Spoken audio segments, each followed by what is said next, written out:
Welcome to our channel. Today we how to uninstall Volta Charger app. Access easy tutorial step by step clearly. Open your device and navigate to the home screen. Locate the Volta Charger app icon. Press and hold the app icon until a menu appears. Select the option that says Uninstall. If you're using a device with an app drawer, you may need to find the app there.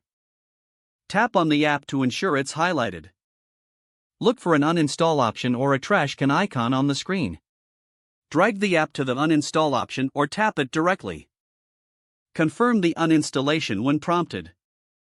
If you're uninstalling from the settings, go to the device settings.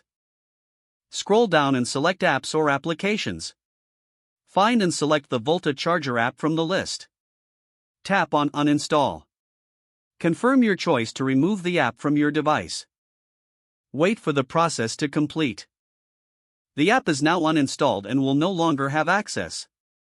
If necessary, restart your device to complete any remaining changes. If the page does not load, refresh the browser or try again in a private or incognito window.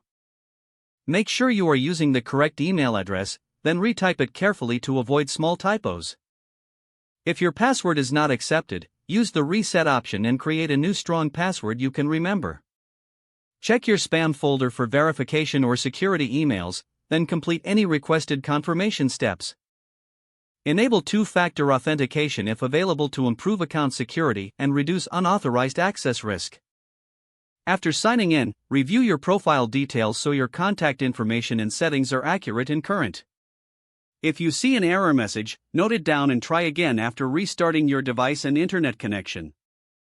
Log out when you finish, especially on shared devices, to keep your account and payment information secure. If the page does not load, refresh the browser or try again in a private or incognito window. Make sure you are using the correct email address, then retype it carefully to avoid small typos. If your password is not accepted, use the reset option and create a new strong password you can remember. Check your spam folder for verification or security emails, then complete any requested confirmation steps. Enable two-factor authentication if available to improve account security and reduce unauthorized access risk. After signing in, review your profile details so your contact information and settings are accurate and current. Don't forget to like this video and subscribe to our channel for more step-by-step tech guides.